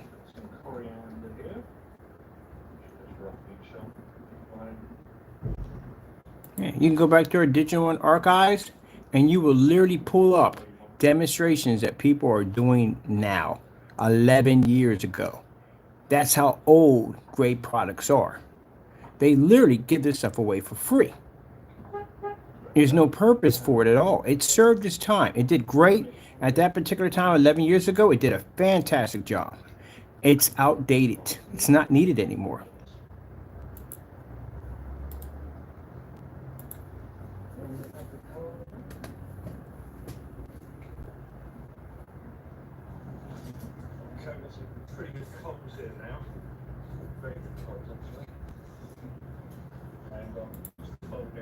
First things first, my name is Kenneth Bird. I'm the creator of Crystal H Technology screens using nanotechnology gain. And this is the Do you see that? Pretty much everything else is a cakewalk. In order for your screen to be a legit ambient light rejection technology, you have to be able to absorb that much light and maintain an image from corner to corner without fade or washout. This is one of the brutal tests that we put a screen through to make sure it's going to be to thrive in fully lit environments. Can you pass that demonstration? Your ambient light rejection demonstrations are brutal.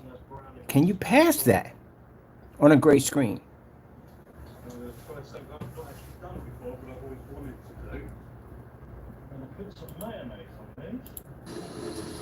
My projector sitting back at 9 feet.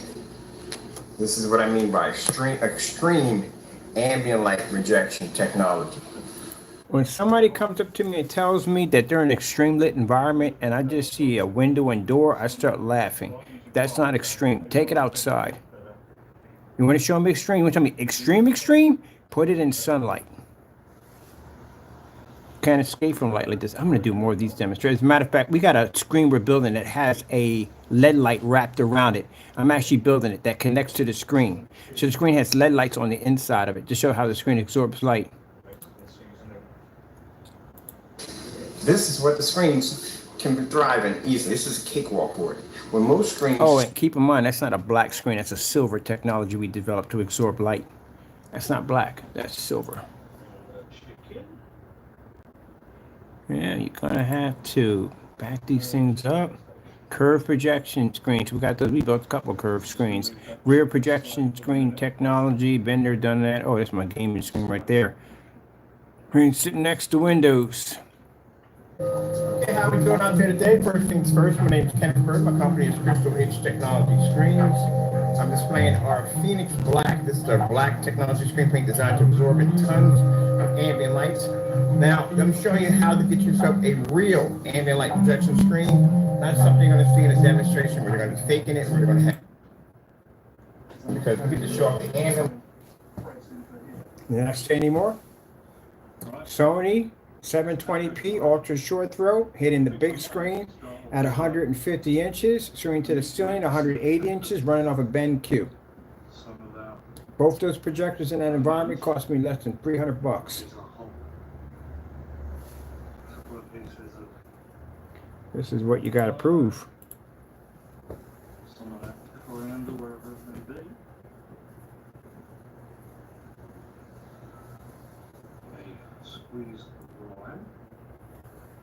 You can't back it. You don't have ambient light rejection technology.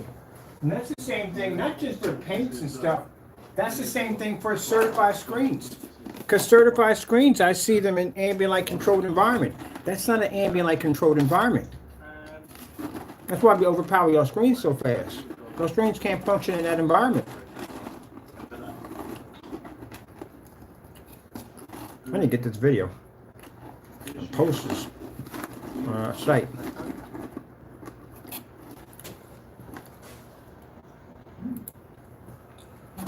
So, this is why customers buy from us. You know why?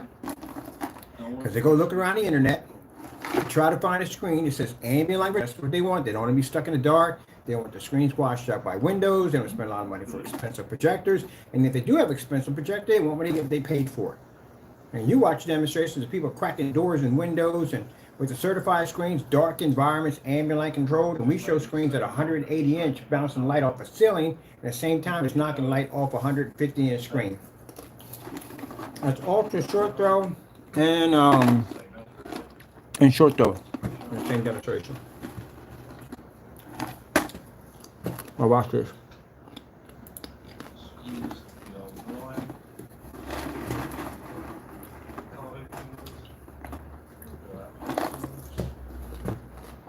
I can make this a challenge right now. I bet you'll never be matched. Right now. I can bring this video in and make it a challenge, and I bet you no one will match it by the day. Matter of fact, I'll give you an entire month, and I bet you they won't match it. It is what it is. We know naysayers are in the room. We know you're in here. Question for you naysayers in here. Can you do this demonstration? Can you show me a star filter on your great product off the ceiling with a light in the middle at 180 inches? You can't, because your product's outdated. It was outdated. It's been around since 11 years ago. And we're still making digital and crystal screen paint. There is nowhere in the world I could have got that to work.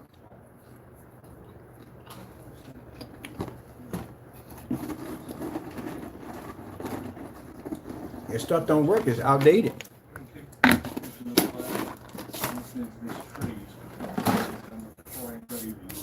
Me using a gray screen, it's like having square tires on the car. There's no point and it's useless. Not going to go anywhere. That's the best way to put it. That's the best way to put it. Square tires on a car.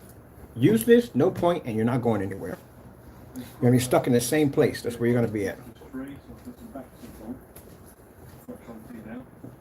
Zoom, zoom, zoom.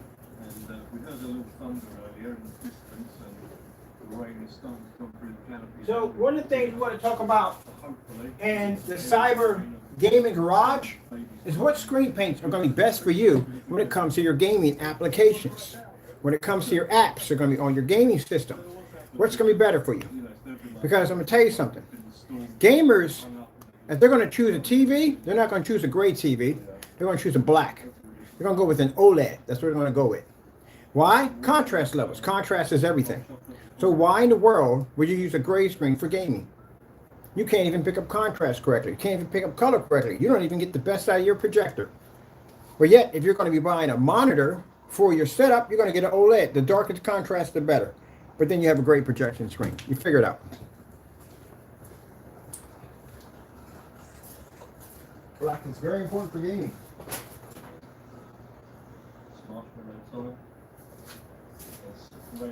Now, the reason why people get upset over that is because they know it's true.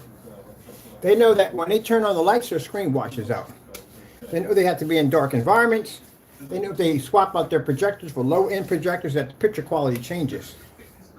Can't run it. My projector is 18 feet from my screen. My screen sits in a bay of windows. Look at that.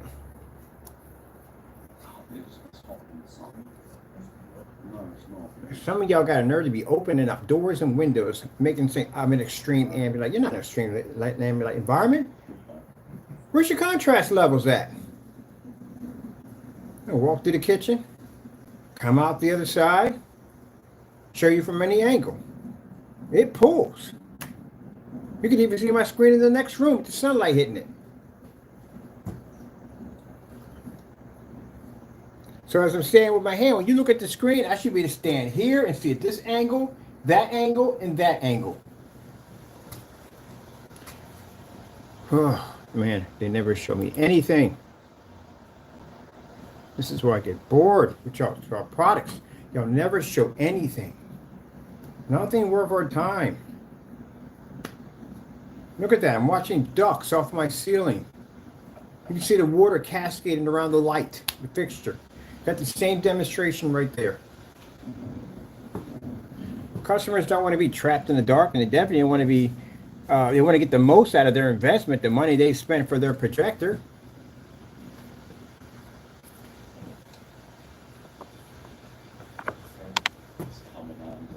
So if you got a gray or white screen, you got an outdated screen. Find someone to match your demonstrations. And again, if my demonstrations are fake, where's my black paint, number one? And number two, do my demonstration today. Y'all can't do it. It is what it is. This is what y'all get mad about. Y'all get mad at the end of the day because I can back my stuff. I can go back to 11 years and show you technology that we were using that you're using right now, showing how old, outdated your product is. And I can pull up to the future right now and show you this technology and say, hey, match or better it. Can't do it, can you? Nope. How about use my projectors in my demonstrations and then try to do it? Can't do that either, can you?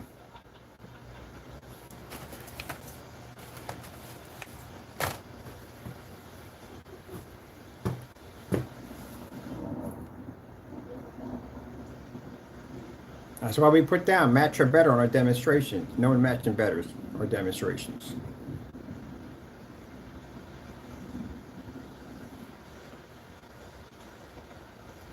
So this is what customers want.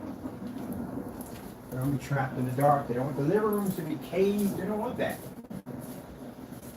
They want options. Options means that you can turn your lights on if you want. You can turn them off if you want. You have options.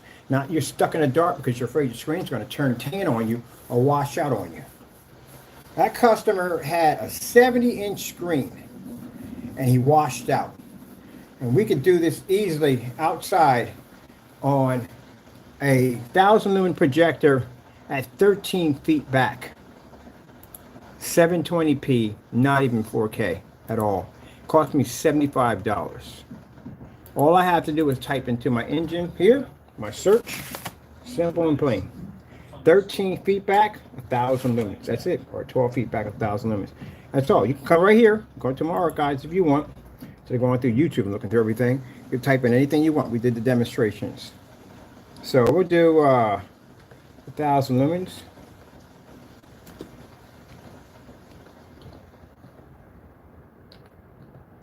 Outside.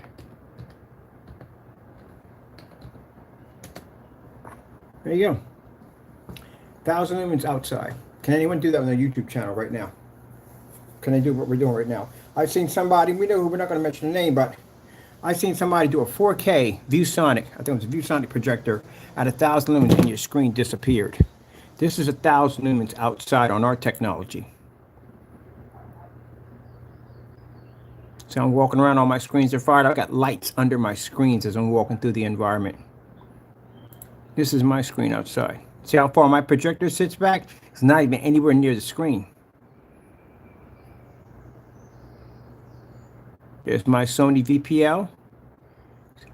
There's my screen firing up. You can watch football from that distance back at 1,000 lumens. Mind you, at that distance, from traveling from here to here, we don't have 1,000 lumens left. We'll have barely next to nothing. And yet, you can see my screen crystal clear on the other end with no problem. Show off our white level demonstrations. This is why we get people from time to time to say, well, I only see 4,000, 5,000 lumens. I said, go to my channel, type in Sony VPL CS4 projector. There you go. Enjoy. Utilize the crap out of that projector.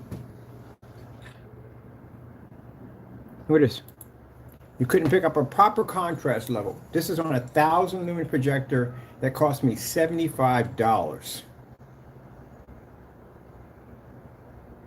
So how is it that we're picking up a 100% black level on an SVGA 600 by 800 projector that costs 75 bucks?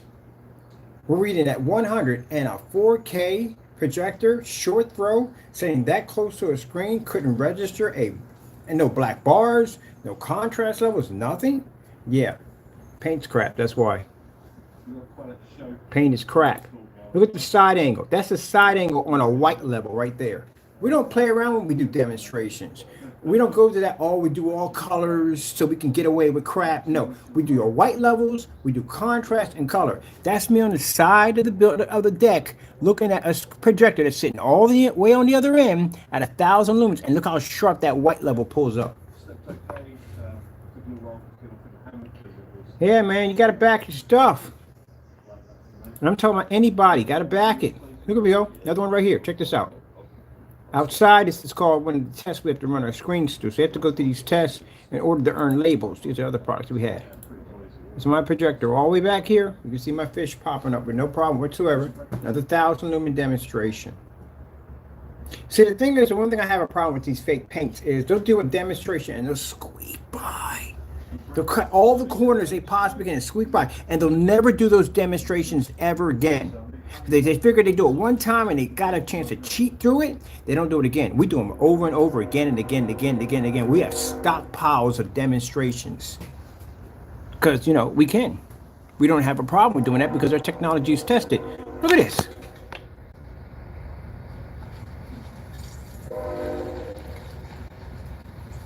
Now, for those who are sitting there saying, well, your screen's here to fit. No, it doesn't fit.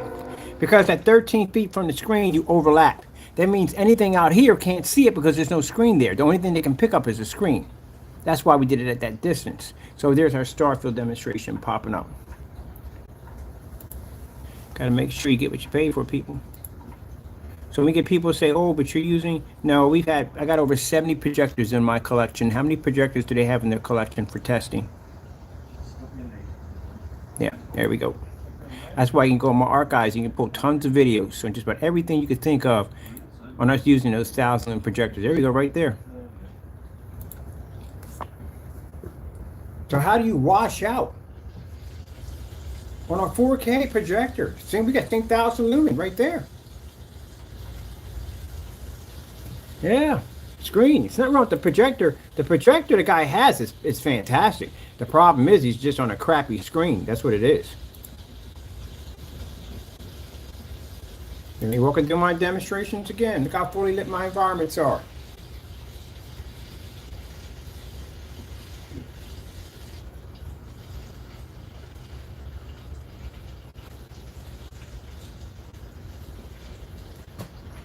My ultra short, those screens were way farther, way bigger than your screens.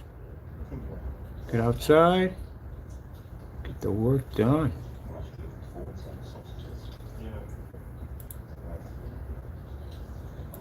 Ultra short, those displays easily. This is a black 12. This is the 12 technology outside. As I said before, all our screen paints have these tests attached to them. 12s, 7s, all of them. They all are old faithful. Because we have to make sure our products can pick up at a low luminance projector, and we do these outside. So now, since I got a backyard back here, guess what I'm going to be doing? I'm going to be showing off some of our products outside at 1,000 lumens. Because you guys are afraid to do these demonstrations because your products don't work. You're supposed to do these demonstrations. It's very important. Customer needs to see this. Say if they got 1,000 projector, how are you going to help them?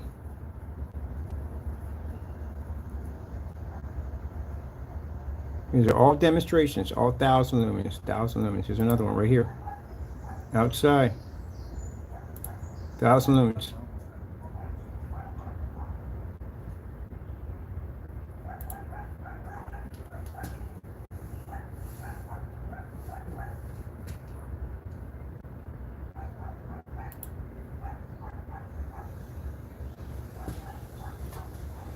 So the background's black?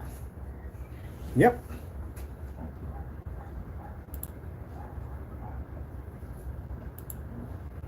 All these products are tested on black versus black demonstrations, every single one of them. This is my screen inside again, another setup screen.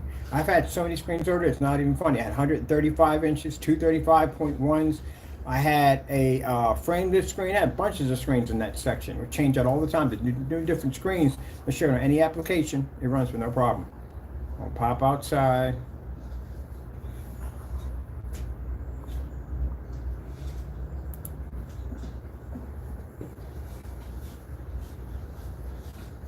There we go.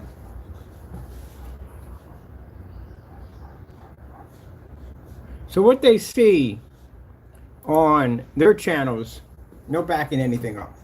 A lot of hatred toward us, pretty much. We're used to that. But they don't see them backing anything up. Where are your backups? Where are you showing any real demonstrations? We don't see anything at all, period. In 2024, we're going to have a massive boom.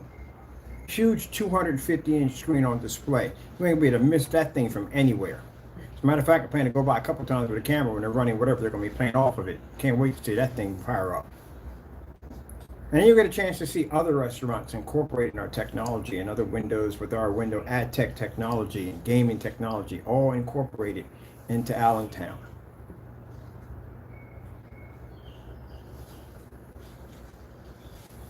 You know, like we had that FLE technology displayed on that glass and push an image right through it.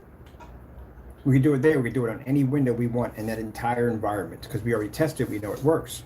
We didn't cut any corners. If we cut corners, we'd had some problems. There's my old faithful baby right there. I got to get me another one. I can't find. She's in storage somewhere. I don't feel like digging through all the boxes.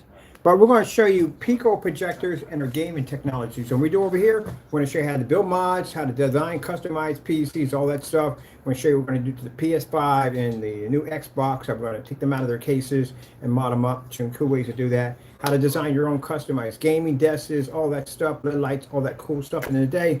And on top of that, to show you the superiority of the best screen paints on the planet that are designed to crush anything and everything that's going to try to come out in 2024. The great products are obsolete, and we can prove that 100% that your products do not work. If you can't see contrast, your product is outdated. If you have to spend money for a projector to get contrast, your product is outdated. And if you have to be in an ambient controlled environment, your product is outdated. See all that light at the bottom? How much how bright that is in the environment? It's bright. I gotta go, people. I'm gonna go take some pictures of Allentown, go chill out with my family, go grab me something to eat, and yeah, I'm gonna check out that museum. I'm gonna pop in there. Talk to them about a few things.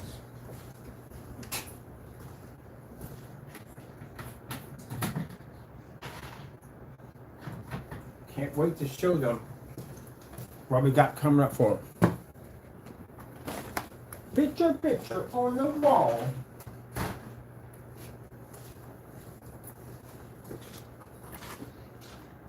And if you want to do research, people, on real products at the end of the day, you can go to our website where we have all our black versus black test demonstrations and test demonstrations on our products. Or you can come right to my YouTube channel and you can type in whatever you want to know at the end of the day. So you want to know 235.1.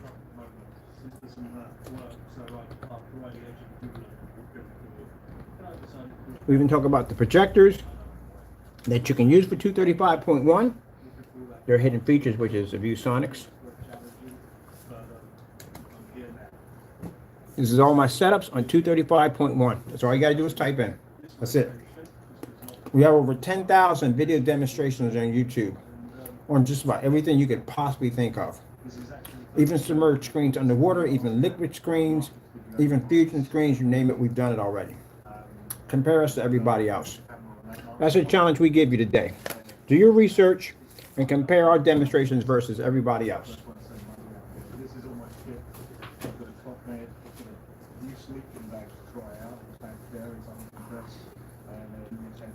There it is. ViewSonic, the hidden secret of the 235.0 aspect ratio capability. We figured that one out first. I have no idea how no one figured that one out. It was right there. No one talked about it. Here at 235.1. Oh, it's my gaming screen at 235.1. Yep.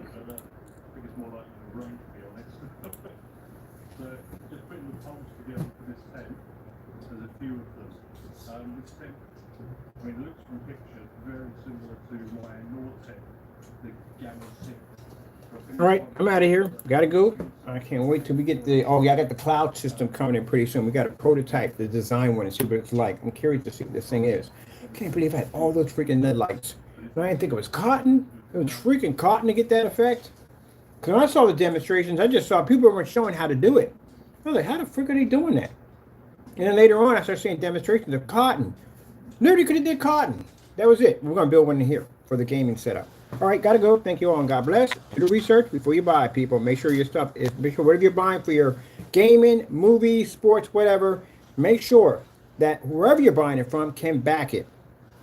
Make sure they got a batch number guarantee, that product is tested before it's shipped out the door. Make sure it's tested before it's sold. Make sure they do a gray versus gray, black versus black, and gray, dark versus gray, whatever. You want to make sure you're getting what you paid for at the end of the day. That's what it comes down to. You sit there and you pay all this money for an expensive projector and you get this little wind-up toy box. I think you're going to be really upset at the end of the day that you didn't get the projector that you wanted, that you paid for. Then why are you going to do the same thing to your screen? All right, got to go. God bless.